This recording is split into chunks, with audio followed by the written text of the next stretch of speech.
In this video, I'm going to be giving an overview of the Mindscaping framework, and Mindscaping is basically just a metaphor for shaping the mind. So in this video, we'll cover how shaping your mind is similar to landscaping. But before I get into that, I want to explore another common metaphor for explaining the mind, which is that the mind is like a computer.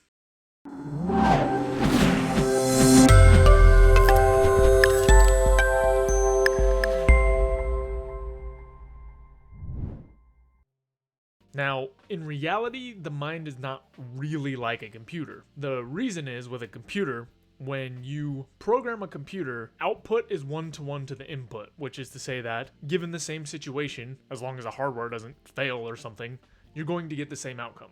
The mind, on the other hand, isn't really like that at all. You can go into similar circumstances, not really have the same outcome every single time. So let me give you a good example. For example, you're watching TV and suddenly you get the craving to get ice cream. Well, it's not that every time you watch TV, you get the craving for ice cream. So what's the difference? And let's say that this is something that's not prompted, right? You didn't see a commercial for ice cream or something like that. The thing is, the mind is a lot more fluid and flexible. It's not really like a computer program at all, in the sense that you're not going to be able to expect 100% of the time the types of thoughts or feelings or other circumstances that are going to come up. Unlike with a computer, the software that you put together, whatever input you put in, you're going to get a particular outcome. Instead, our minds work a lot more like a landscape, right? I've found that to be a much more useful metaphor. So, for example, in a landscape, weather kind of comes and goes at will. There's plants growing all around, and you can do things like weed or garden, but there's still going to be grass growing in other places and things that crop up with or without our help. In addition, natural features sort of build up or decay over time depending on sort of the weather, depending on our actions and what we do. But overall, there's just a lot of moving parts. There's a lot of ambiguity. Things are constantly changing and evolving. It's not really like this one-to-one mapping that you get when you're programming a computer or using computer software. So let's relate that metaphor back to our minds a little bit more. Basically, since our mind is more like a landscape, we can't force our minds to operate exactly in the way that we want. Instead, what we can do is sort of focus on and nurture certain paths, certain habits, values, things like that, to move ourselves more in line with the things that we want and the types of responses we'd like to have to certain events. So that brings us to the mindscaping process. In mindscaping, there are a number of steps that sort of mirror this idea of landscaping. There's a lot of details to unpack, but in this video, we're just going to cover a high-level overview. So I want you to think about sort of this idea of owning a landscape, right? A piece of land, maybe an acre or something, that you have to live on and maintain for the rest of your life. And then we're going to sort of compare that to what it's like to work on your mind and shape that to have the kinds of thoughts and behavior patterns and whatnot that you want, and ultimately that optimize happiness. So if you had sort of this piece of land that you were going to live on forever and that you owned, the first thing you would want to do is figure out what is actually there on that land, right? Before you can make plans or build anything, you need a good idea of where you are. For example, if you're in a desert, building and maintaining a pool is going to be more effort than somewhere where you have access to a simple water supply. And there are tons of different examples like that, right? So if you want to dig, sort of an underground garage or something, if there's extremely hard rock right underneath the surface of your property, it's going to take a lot of effort to dig that out as opposed to if it was just normal dirt. So in the same way with your mind, before you can really undertake projects and know what sort of things you're going to be up against, you have to do a survey, right? It helps you understand what things, what features or habits are most likely to thrive in that environment. So the first step in mindscaping is to do a survey of your mind, which is just a bunch of reflection. There's a lot of questions you can do and exercises. We won't cover them here, but there are a lot of things you can do to sort of unpack some of those ideas around, okay, what are the things I've done my whole life?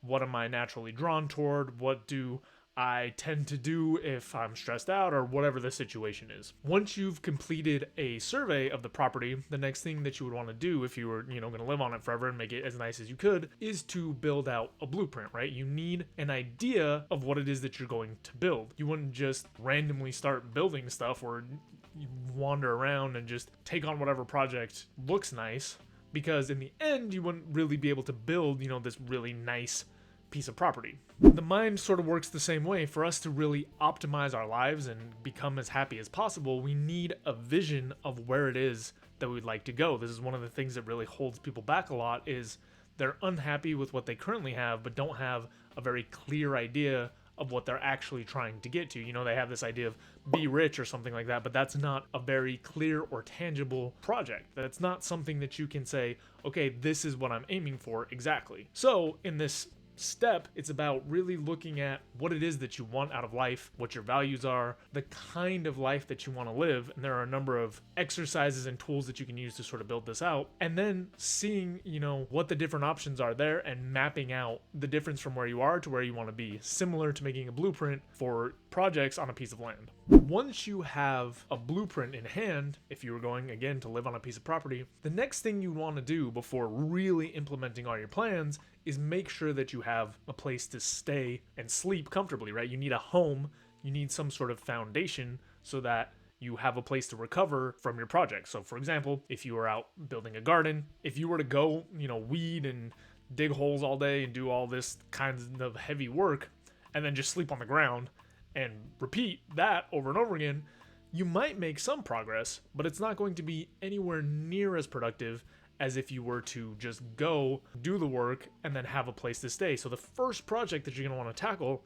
is sort of having a home. In the realm of your mind, this sort of translates to confidence and esteem, right? A lot of people get blocked up and stopped and slowed down by these really negative thoughts of self-worth or these negative thoughts about their abilities. So there are, again, a number of exercises and techniques that you can use to work on your confidence and esteem. Now, that doesn't mean that you're going to become, oh, I can do everything and I never have any fears or anything like that. But it's more about learning to work through some of those things, right? So if you are trying to become a better public speaker, you go give your first talk, it goes horribly, all this negative self-talk is happening. If you don't have tools for working through some of those things, you're going to give up. And for many people, for many projects, this really stops them from unlocking the next couple steps that they want to take to really get their life in the place that they want it to be. So before you really work on the vision that you have, the specific vision, that says try to go to the Olympics or buy a house or whatever else, you're going to want to work on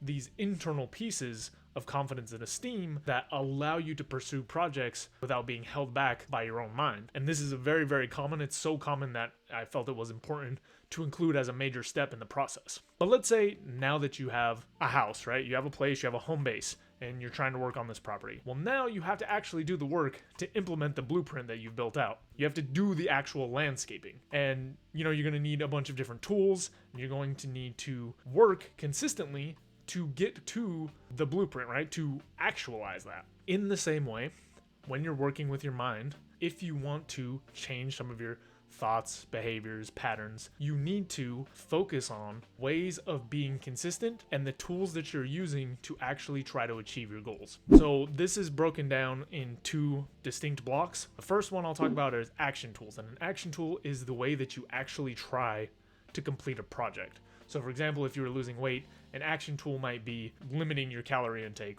or fasting for a certain amount of time each day, or exercising for a certain amount of time each day. These are the individual tactics that you're using to try to accomplish a particular goal. Then there is a second set of tools called system tools, and these are basically the things that ensure that you're consistent, right, in the way that you do work. This is stuff like setting a schedule, or having a tracker, or having some sort of coach or external influence to help you stay on track. Basically, between these two things, they are supposed to make sure that you are consistently taking action and that that action actually produces the results that you want. In the same way as if you were working on a landscape, you would need to continually try to build things, right? If you're gardening, you're going to need to spend time each day sort of planting, growing, hoeing, whatever all those tasks are.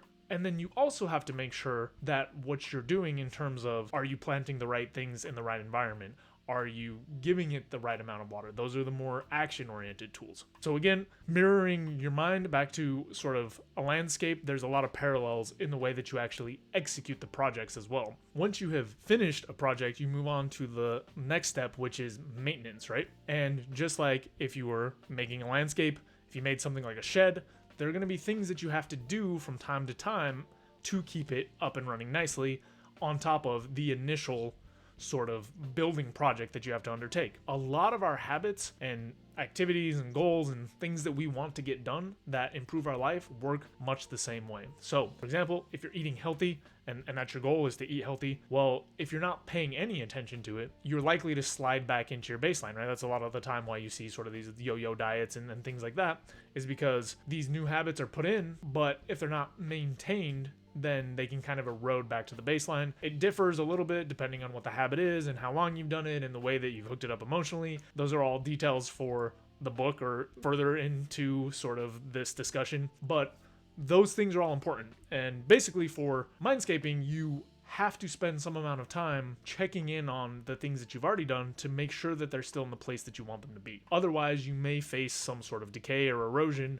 And obviously we're not going to be able to undertake all projects forever, but sort of picking and choosing allows you to make sure that the things that are most important remain in the place that you want them to be. So I've sort of described the most top level understanding of this framework, and the way I've described it sounds linear, but in practice it's much more of a cycle that kind of comes and goes depending on what's the most important season in your life, right? You may do this linearly once or twice, but then things will come up and sort of change the order or the direction, and that's a section called natural disasters. Now, just like if you had a landscape, every once in a while, some sort of storm's going to come along and knock over the bridge that you spent a bunch of time building, or it's going to do damage to your house or whatever else. And this is mapped to, in our minds, things like divorce, losing a job, things like this, these traumatic life events that can really change the way that we're operating, right? You may have this really nice blueprint, this really great idea of the house you'd like to build, and you might be 50% done, and then a hurricane comes in and knocks it over. Or you might have already built the house and then a hurricane comes in and knocks it over. Well, if these events happen, you may have to shift your blueprint. In the same way, in your mind, you may have sort of this idea of, okay, here's the ideal life I have with this partner.